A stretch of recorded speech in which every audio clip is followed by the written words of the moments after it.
Fala pessoal, sejam bem-vindos a mais um vídeo aqui do canal do Block Trends, vídeo de segunda-feira, e obviamente a gente vai precisar falar sobre essa correção atual do preço do Bitcoin, que veio aí se estendendo nos últimos dias e que chegou até a recuperar um pouco agora no final de semana. A nossa ideia hoje, obviamente, nesses vídeos de segunda-feira é trazer alguns gráficos, tanto gráficos on-chain quanto gráficos de mercado no geral, para a gente tentar entender se é o momento certo de vender Bitcoin ou de comprar Bitcoin, ou de não fazer nada, né? Às vezes a melhor coisa a se fazer é não fazer nada. E hoje a gente vai tentar entender justamente qual é essa precificação, de onde está vindo essa correção do Bitcoin, por que ele corrigiu logo após atingir ali os 72 mil dólares mais ou menos, e os 73 aliás, e como é que está a precificação nesse momento, tá? Mas antes da gente partir para os gráficos, eu já queria deixar alguns avisos aqui para você. O primeiro, obviamente, para você se inscrever aqui no canal do Block Trends, para tentar estar a par de tudo que a gente está publicando aqui no canal todas as semanas, tá? Tem vídeos quase todos os dias aqui, desde análises, podcasts, lives, conteúdos educacionais, etc. E é importante que você faça parte aqui através da sua inscrição para continuar acompanhando esses materiais, tá? O segundo aviso é sobre a plataforma da Bybit, que é a nossa plataforma que nós utilizamos aqui para a negociação de Bitcoin e criptoativos. Se você tem interesse em uma plataforma, em um exchange global de negociação de criptoativos, está aqui no link da descrição também. E a última, eu vou falar durante o vídeo também, mas é sobre a plataforma do Block Trends, tá? A nossa plataforma Pro do Block Trends é uma plataforma completa onde você vai poder acessar uma série de conteúdos educacionais e de análises exclusivos, incluindo os meus indicadores exclusivos, alguns dos que eu mostro aqui para vocês. Lembrando, esses vídeos de análise, caso você já esteja acompanhando esses vídeos de análise já há várias semanas, que eu já publico ele já há um bom tempo, dá para perceber que esses gráficos, essas análises, são apenas uma pequena parte de tudo aquilo que eu publico, uma pequena parte do conteúdo de análise que é publicado lá no Block Trends Pro. E quem faz parte do Block Trends Pro tem acesso também ao grupo exclusivo, onde eu fico ali todos os dias mandando análises e também os sinais de mercado com base na estrutura dos dados on-chain, seja para comprar, para vender e também saber se posicionar no ciclo de mercado, tá? Dado esses avisos, eu ainda vou falar um pouco mais sobre a plataforma do Block Trends, inclusive porque eu postei já hoje uma análise e atualizei o sinal de mercado com base naquilo que eu estou enxergando, mas eu queria já falar sobre a perspectiva de mercado atual e o porquê que a gente está nesse movimento corretivo atual, tá?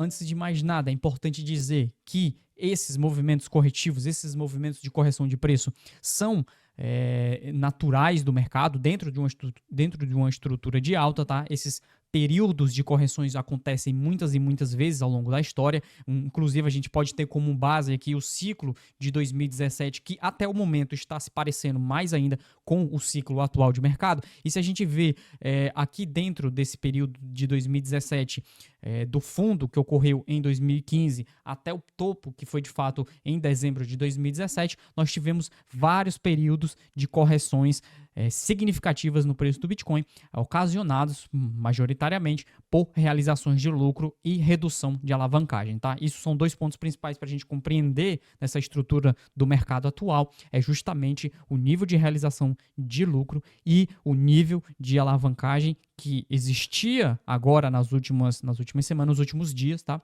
E que existe hoje, essa diferença que está, essa limpeza que está acontecendo no mercado. Mas antes de passar para a parte da alavancagem, que é relacionada ao mercado futuro, né? Então não é relacionado a dados on-chain, é relacionado a dados off-chain, porque eles ocorrem em exchanges, né? E não na rede do Bitcoin. O que a gente vê durante esses períodos de alta significativos, e aqui o ciclo entre 2015 e 2017, são períodos de realizações de lucro, tá? Então, durante todo esse período, deixa eu retirar essa faixa aqui, a gente vê que todos esses períodos de correção, vocês podem ver aqui embaixo, o nível de realização de lucros acaba impactando a correção de preço, né? Acaba gerando essas correções de preço. Então, nesse gráfico aqui, eu tenho em verde o lucro realizado, tá? Então, Realized Profit em dólar, tá? Então, a gente vê que em 2015, 18 milhões de dólares em realizações de lucro. Depois, lá em junho de 2016, mais ou menos 30 milhões de dólares em realizações de lucro também. Notem que todos esses momentos de realizações de lucro são momentos de correções de preço, tá? A mesma coisa acontece aqui em janeiro de 2017, 36 milhões de dólares mais ou menos em realização de lucro, e o preço vai e faz uma correção, uma das mais significativas aqui desse período aqui, caindo de 1.120 dólares para 788 dólares também.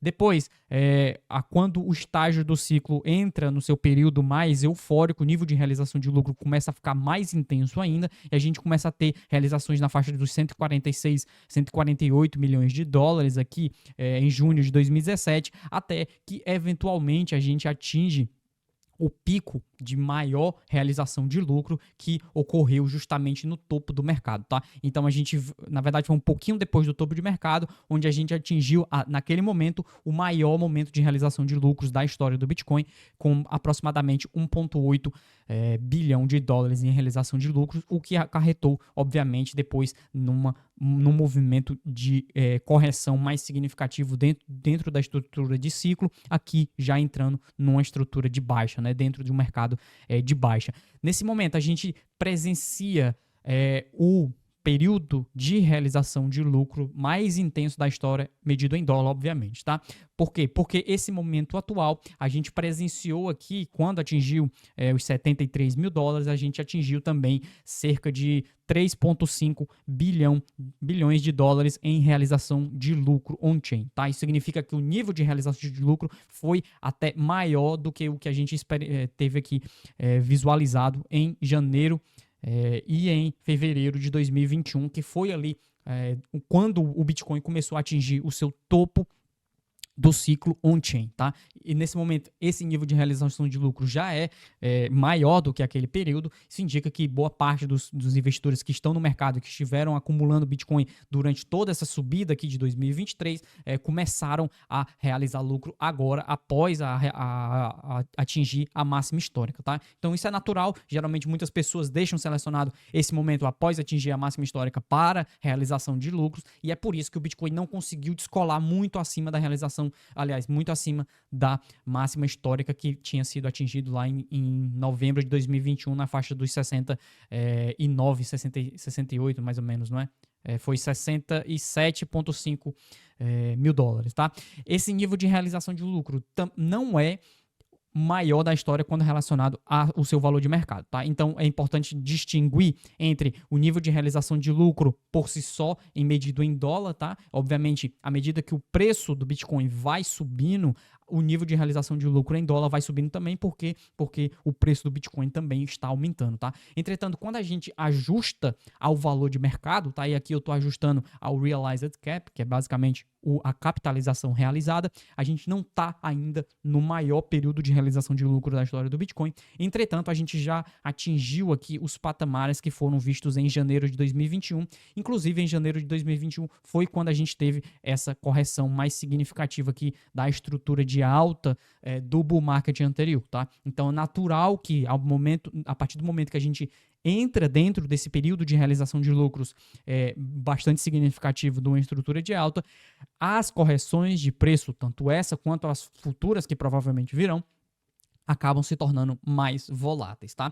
E isso foi algo, inclusive, que eu escrevi aqui na plataforma do Block Trends agora pela manhã, e já está disponível essa análise lá, publiquei inclusive há 40 minutos atrás. Essa, para quem não conhece, é a plataforma, é o feed do Block Trends Pro. Então quem tem acesso ao Block Trends Pro, os assinantes possuem acesso a um feed. Eu não vou abrir aqui porque já estão postados também os sinais de mercado, e isso fica exclusivo para os assinantes. Mas se você tem interesse em saber qual é a minha perspectiva em termos de alocação, e aqui eu estou falando de fato se é para comprar ou para vender no curto, médio e longo prazo, já está atualizado lá na plataforma do Block Trends Pro, e aqui na descrição tem um link para a sua assinatura, tá? Quem tiver interesse em aprofundar nesses materiais e se posicionar de acordo com a estrutura do ciclo on-chain dos indicadores exclusivos que estão lá disponíveis, pode acessar diretamente aí através de blocktrends.app ou entrar aqui no link da descrição que está aqui embaixo, tá? esse nível de realização de lucro, tá? E aqui o lucro realizado ajustado ao valor de mercado que eu estava falando aqui para vocês, acaba impactando ainda mais a volatilidade também. Por quê? Porque esse nível de realização de lucro está sendo predominantemente realizado por holders de curto prazo, tá? Então, algo que a gente precisa notar aqui, justamente aqui no dia 16 de março, tá? Então, a gente está falando aqui entre a sexta-feira e o sábado, a gente começou a presenciar esse nível de realização de lucros e de prejuízos, tá? Então, é importante notar que não só a realização de lucros foi intensa aqui a partir do momento que o Bitcoin ultrapassou os $70 mil, mas depois, quando ele começou a corrigir, a gente viu holders de curto prazo, ou seja, entidades que possuem as suas moedas a menos de 155 dias, realizando vendendo moedas em prejuízo, tá? Essas realizações de venda, essas vendas em prejuízo por parte desses investidores novatos, acontece sempre que há essas correções de preço dentro de um mercado alavancado, tá? Então, nesse gráfico que eu estou mostrando para vocês aqui, é basicamente os envios de moedas de holders de curto prazo para exchanges, tá? Então, esses envios para as exchanges de holders de curto prazo são geralmente realizações de lucro e realizações de prejuízo, e aqui no dia 16 de março a gente viu aqui uma realização de prejuízo na faixa dos 4 mil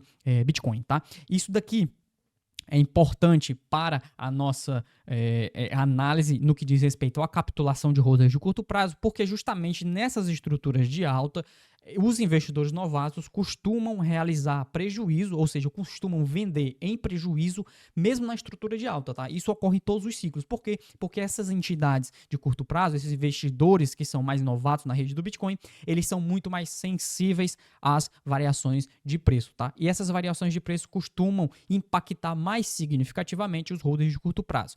Eles são os que fornecem a maior pressão vendedora nessas correções de preço, tá? Então é por isso que é importante a gente acompanhar os picos de realização de prejuízo de holders de curto prazo, justamente para vermos até onde vai essa pressão de venda desses investidores novatos, tá? Nesse momento, é possível que a gente já tenha visto a sua extensão total da sua venda em prejuízo, ou seja, da sua capitulação. É capaz de que os investidores novatos já tenham vendido as moedas e essa reorganização da estrutura do mercado, ou seja, saindo moedas de investidores novatos e passando moedas para investidores mais experientes, é natural que ocorram reversões de preço dessas correções, tá?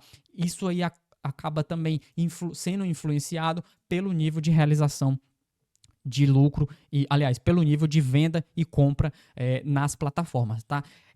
Essa correção que nós tivemos agora, que começou a ocorrer a partir do dia 15 de março, ela foi, aliás, a partir do dia 14 de março, ela foi intensificada não, ela foi ocasionada ou gerada a partir de uma venda spot na Coinbase, tá? Então, aqui no dia 14 de março, a gente viu dentro de um período de 12 horas uma realização, uma venda de aproximadamente 190 milhões em Bitcoin, tá? Isso aqui é venda spot, venda à vista. Isso daí acabou sendo posteriormente impulsionada com mais 280 milhões de dólares em Bitcoin na Binance. Isso daí acabou fazendo com que essa correção que a gente tenha vivenciado hoje fosse intensificada também por conta do mercado futuro, tá? E quando eu digo em mercado futuro, eu estou falando das posições em long que estavam abertas no mercado, altamente alavancadas e que foram liquidadas durante esse processo de correção de preços, tá? Inclusive, uma das formas da gente rastrear ou compreender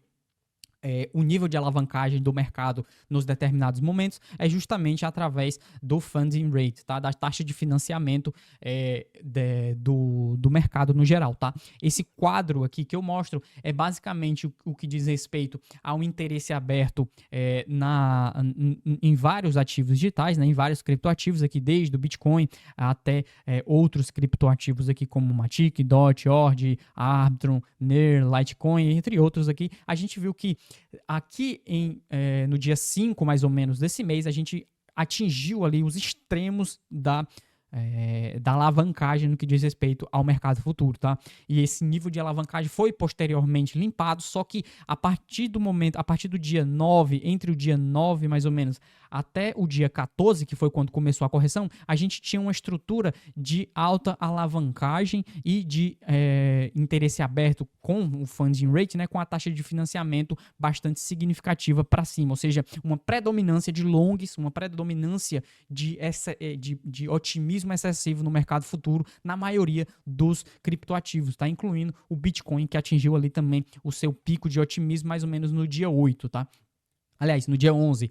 E depois a gente viu a correção vindo com a realização de lucros on-chain, e isso fez com que boa parte dessa taxa de financiamento acabasse caindo. Por quê? Porque a predominância de longs deixou de ser predominante, tá? Então não tinha mais muitos longs no mercado por conta justamente da redução da alavancagem, das liquidações no mercado futuro, e à medida que o preço ia caindo, as pessoas ou retiravam a sua posição comprada propositalmente, né? Eles iam lá e retiravam a posição comprada, o que reduz, obviamente, o interesse aberto e acaba reduzindo também a taxa de financiamento, ou eventualmente eram liquidados pelo mercado por já não terem margem suficiente para sustentar aquela posição no mercado futuro, tá? E a partir do dia 15, a gente começou a ter uma limpada ou uma limpeza em todos os ativos, aqui, pelo menos aqui na maioria dos ativos que a gente está observando aqui na plataforma da CoinGlass, tá? Então, notem que no dia 14 a gente ainda tinha alguns ativos extremamente alavancados, tá? Com a taxa de financiamento muito positiva,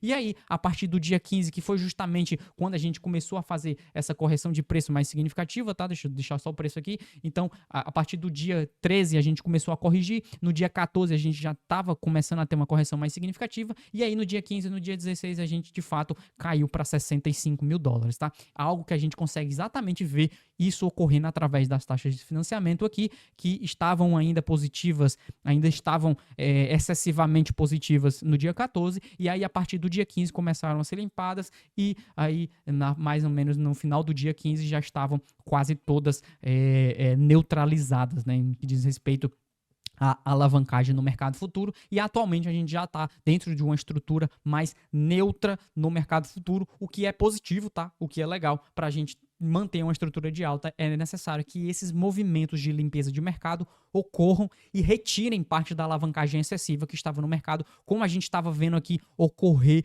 nas semanas anteriores, né? Na semana anterior, e que no final dessa semana passada, né? A partir de sexta-feira, começou a ser reduzido significativamente, tá? Nesse momento, essa é a estrutura que também favorece a grandes investidores sacarem moedas, tá? Então isso daqui que eu estou mostrando para vocês é a quantidade de saques na Coinbase, tá? O volume líquido na Coinbase, e a gente atingiu ontem também a maior quantidade de saque de Bitcoin de 2024 na Coinbase, tá? Isso daqui, esses 1,5 bilhão de dólares que saíram da Coinbase, foi eventualmente algum grande player institucional que aproveitou essas correções também para fazer uma pressão de compra mais significativa e sacar os seus Bitcoins. Então, ou sacando na expectativa de uma alta posterior, ou até mesmo para aguardar um pouco essa estrutura de preços normalizarem. Por enquanto, taxa de financiamento está neutralizada, o que é positivo.